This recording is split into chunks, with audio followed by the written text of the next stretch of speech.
다음은요. 어제 국회에서는 운영위원회 회의가 있었는데 운영위원회는요. 청와대 비서실 국감을 또 하지요. 노영민 비서실장이 출석했습니다. 이런 얘기가 나왔어요. 자, 야당 의원이 얼마 전에 있었죠.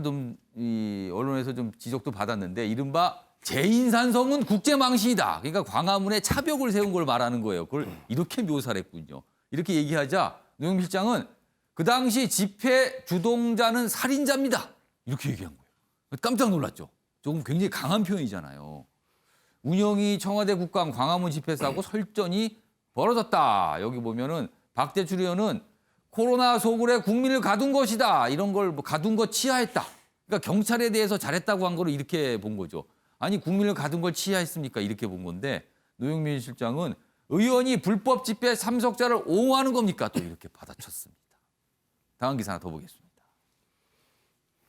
역시 같은 발언, 이 뭐 광화문 집회 주동자 관련된 얘기 있죠. 그런데요, 이 얘기가 조금 나온 뒤에 굉장히 좀 강한 표현이잖아요. 그래서 약간 수습하는 모습도 있습니다. 노 실장이 2시간 만에 조금 과했습니다라고 이제 사과 표명을 좀 했습니다. 그리고요 또 이런 얘기 있었어요. 야당이 노 실장을 향해서 내년 보궐선거 공천하는 게 맞습니까? 당시 당원 어떻게 만들었습니까? 이 얘기를 또 한 거죠. 그러자 여당 의원들이 고성을 냈습니다. 질문 같은 질문을 해라. 여기서 왜 그런 걸 물어보는가? 이런 모습도 나타났습니다. 자, 그럼요. 두 가지 모습인데요. 영상으로 확인해 보겠습니다. 정부 입장에서 안 나왔으면 좋겠다는 입장을 했습니다. 이왕 나온 국민들은 어떡하실 겁니까? 이왕 나온 국민들 이렇게 가둬가지고 사회적 거리가 유지되는 게 아니라 이렇게 감염 위험도를 높여야 되겠습니까? 불법 집회지 않습니까? 아니 국회의원이 어떻게 불법 집회를 옹호합니까? 그 사람까지 7명 이상이 죽었는데 그걸 지금 옹호하는 겁니까? 도둑놈이 아니라 살인자입니다. 살인자. 이 집회 주동자들은. 서울시장 그리고 부산시장 보궐선거에 민주당이 후보를 내는 것이 맞다고 보십니까? 민주당이 국정감사하는 거예요? 청와대를 감사하는 거예요? 실장님 답변하실 일 아닙니다. 지금 민주당을 감사합니까? 질문 같은 질문을 청와대 감사를 하세요. 청와대 감사를. 대통령께서는 정당 내부의 활동과 결정에 대해서 특히 선거와 관련된 사안에 대해서는 지금까지 입장을 밝힌 적이 없습니다. 자, 두 가지 내용이죠. 하나는 광화문 집회와 관련된 내용, 그리고 보궐선거, 민주당에서 공천을 하기로 하는 거죠, 사실상. 그 부분에 관한 두 가지 내용에 대한 질문이 나왔고 답변도 있었습니다. 윤정구 전 행정관. 먼저 앞부분이다. 광화문 집회와 관련돼서, 그러니까 뭐 살인자. 근데 이제 이거 좀 너무 과했습니다. 이렇게 나왔어요. 자, 어떻게 보셨어요, 어제 상황을 좀? 살인자라는 표현이 이제 상식선에서 봤을 때 너무 이제 예. 과한 표현이기 때문에 뭐 이제 2시간 정도 지나서 이렇게 사과를 하신 건 이제 잘했다고 봅니다. 예, 수습을 바로 했습니다. 근데 이제 청와대 비서실장 입장에서 이제 저런 얘기를 할 수밖에 없었는지 그 맥락은 또 살펴봐야 된다고 생각을 해요. 그러니까 당시까지 제 기억으로도 코로나 확진자의 5%가 그 8.15 집회 전후로 발생을 했단 말입니다. 예. 근데 그 국민의힘 야당에서 왜 8.15 집회와 관련해서 저렇게 옹호를 하는지 정말 이해가 좀 안 되거든요. 과거에 이제 여러 가지 법과 원칙을 중요하게 생각을 하는 이제 정치 그룹이잖아요, 보수 예. 진영이. 그런데 유독 왜 8.15 집회에 대해서만 저렇게 관대하게 하는지 당시에 김종인 비대위원장이나 조영 원내대표까지도 마치 이제 참석을 뭐 이렇게 격려는 아니지만 방조하는 듯한 이런 발언들을 했어요. 그러니까 당시에 제 주변에서도 코로나 때문에 이제 가게를 못 열고 망하고 이런 자영업하는 사람들 입장에서는 그런 어떤 제1야당의 발언 이런 것에 대해서 정말 땅을 치고 분개를 했거든요. 예. 국민들의 정서를 모르는 어떤 정치적인 어떤 선택, 정치적 지지자를 보호하려고 하는 이런 것들이 작용하지 않았나. 그 지점에 대해서는 충분히 반성해야 된다 이렇게 생각을 하고 재인산성이 국제망신이라고 하는데 저는 국민의 생명과 안전을 지키기 위한 재인산성은 더 높고 강하게 계속 쳐야 된다고 생각을 합니다. 예전에 뭐 예. MB산성 이것하고는 질적으로 다른 건데 저런 식의 발언이 국민들로부터 점점 예. 제1야당이 멀어져 가고 있는 그런 현상을 초래하고 있다 이렇게 생각을 해요. 그러니까 이 살인자라는 표현은 과해서 이제 이게 사과를 했지만 전체적인 맥락 이런 걸 좀 볼 필요가 있다. 정부로서는 그런 고민이 많이 있었다. 이런 설명이신 것 같아요. 자, 이준석 전 최고위원은 어제 이 얘기와 관련된 상황 어떻게 보셨습니까? 저는 박대출 의원의 질의 내용을 잘 살펴보면요. 결국엔 그 집회가 잘했다 잘못했다 이전에 이런 집회를 관리하는 데 있어가지고 좁은 구역에 사람을 몰아놓고 이렇게 하는 것 자체가 오히려 방역의 위험도를 증가시키지 않겠냐라는 굉장히 합리적인 어떤 그 질문이었거든요. 근데 거기에 대해 가지고 왜 이렇게 감정적으로 나올 수밖에 없는지, 뭐 제가 봤을 때는 논리가 이제 뭐 사실 불법 집회이기 때문에 어떻게든 해도 된다 이런 식의 논리라고 한다면요.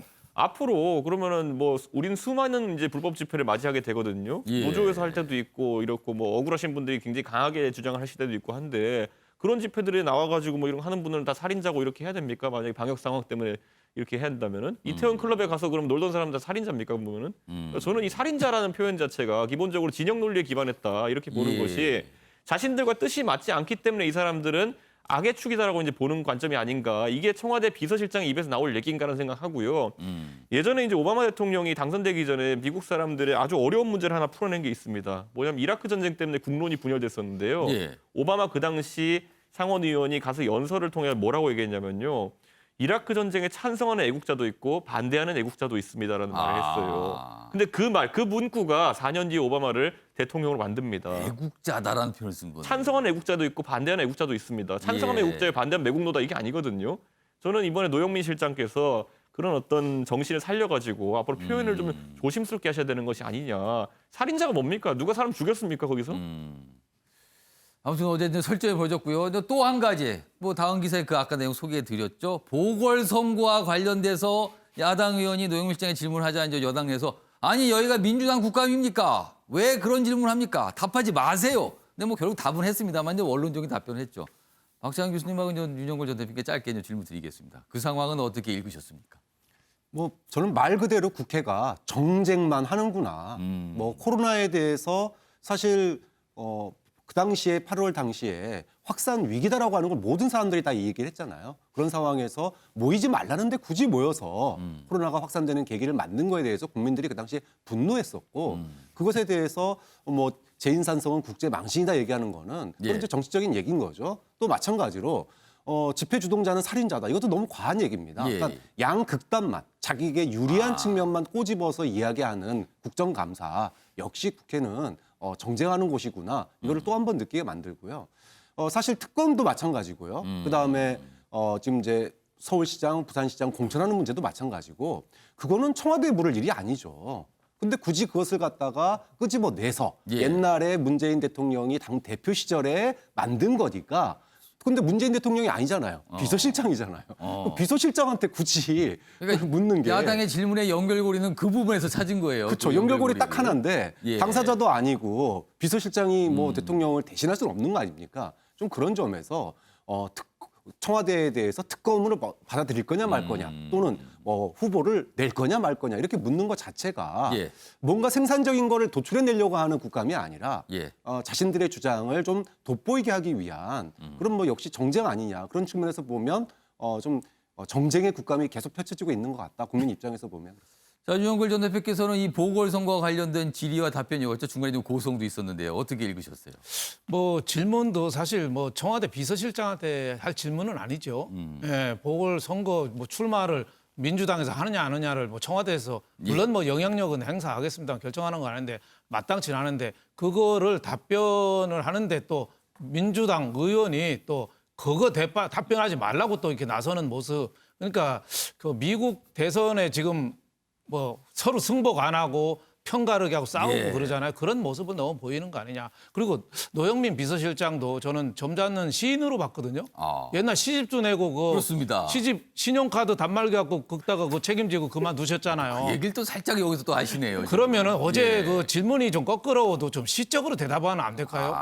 뭐 예를 들면 8.15 광화문 함성이 모차르트의 진원곡으로 나는 들렸다.